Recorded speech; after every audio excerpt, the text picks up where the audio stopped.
Yes, lower it, lower it, lower it, lower it. Okay. Well, my name is Kathleen Paroline Vernon, and I'm, as she said, from Barrington, Rhode Island. I'm James Gary Paroline's eldest sister. A fact he regretted a lot, since he always wanted to be number one, and I beat him out by 11 months. So right here, as you know, my sisters are supporting me, as well as all of the family that he built up here and family that we had from the West Coast. There are many family members on the East Coast in various states who try to keep up with this and try to understand it, but right now, stunned bewilderment is about it, and a lot of tears. Eventually, we'll start laughing, but right now, you'll excuse me, I'm used to talking one-on-one with people and trying to make a connection with people, the way James made a connection with so many individually, rather than public speaking that he was also gifted at. What I'd like to do, though, is make a brief summary of the life that James led outside of the man in the newspaper article, the 60-year-old veteran. To me, he was passionate, charming, articulate, had a gift for friendship, hardworking and tenacious, sometimes obstinate, compulsive, and before a car ran over his just new traffic circle and through the front of his house 2 years ago and upset his life and everything else, he was anal retentive and exceedingly neat. So now I got to go into his house where he didn't care that we had to take off his shoes for white rugs. But up until that point, and for such a long time, I wanted to talk about the other aspects of James other than, quote, just a brother or a son or a cousin or a Vietnam vet. He was a writer, a passionate dog lover, a reader, and I don't say that just because I'm a librarian, a collector of many things, a musical aficionado, a journalist, and pragmatically, in his last part of his life, a real estate broker, and very successful at that. But, excuse me, I've tried to give a brief summary of some of the ways he got to and accomplished all of that, and please cut me off. James and I were born in Bremerton, Washington. My parents were a Navy family, and so Bremerton, and of course to anybody outside of Seattle, Bremerton's Bremerton, but to outlanders, we were Seattleites and proud of it when we traveled. But being born here, we got to take adventuresome roads to Hawaii and California and Morocco and New York, and we ended up in Rhode Island at Newport and in Barrington when my dad retired. So that kind of a background didn't encourage James to lead a staid life, and so after going to URI with me first, not him, we got through with ROTC because he wasn't good enough for Navy, I think.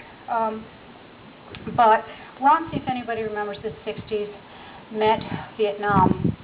So he did go to Vietnam as a first lieutenant, and that experience did not define him, but it helped shape him. It helped shape him to the point where in Vietnam his main thrust, as he told us then, as he wrote us then, as he continued to talk to us now, is to protect his men, to protect those he was responsible for, and he felt very responsible. He got all sorts of medals from that, and my mother has made copies from the local town hall of medals like the National Defense Service Medal, the Combat Infantryman's Badge, the Vietnam Service, the Campaign, Overseas Bars, Gallantry Crosses, Bronze Stars. After URI and after Vietnam, and he decided not to stay in for yet another tour, because he did come to his senses, he also abandoned the idea of the military as a way of life, and you'll be happy to know of the Republicans as a way of life. Through school, we have some shots where here I was a liberal and he was the president of the Young Republicans Club, and always wore a tie and jacket. So, post-college, then post-Vietnam, he couldn't decide what to do, and so he came home to stay with the family, but who wants to stay with the family? So he encouraged me to break my engagement, get a license in a car, get a new apartment, and have him move in. And it was all for the good. It was all for the good. It was a nice apartment, and I didn't like the guy anyway.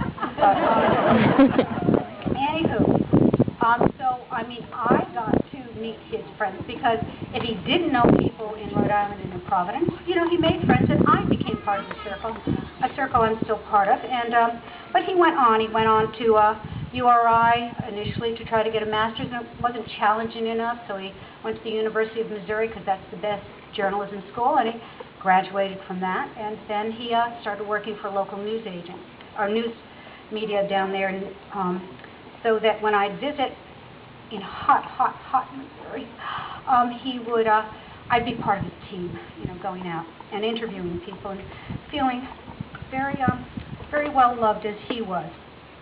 He did try to stay in Missouri for a while. He got himself a farm, got himself 2 wonderful dogs that lived far beyond their natural span of life, because Frida the Airedale and Buddy the coon dog were just, you know, his immediate family there. But it was a little too quiet, so he had to start searching again. So he spent time in Nantucket and Saratoga, and then finally came back the Great Circle route to Seattle.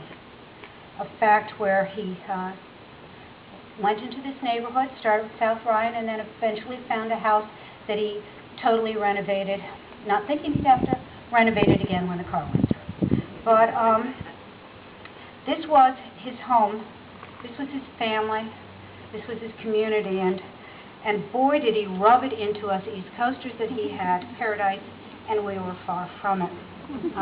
But we got to visit, and on those visits I could see evidence of many things. I could see evidence in his meticulous file draws of things like the 3-pound, or I should say the 3-yard file of the attractions of Washington State for any visitor and how he was going to bring them to them. I found, of course, since he was compulsive and a collector, if you didn't have an outfit, a walking stick, you know, a rain gear to face Washington's wiles, well, he was going to have it all provided for you, so you had no excuse to escape.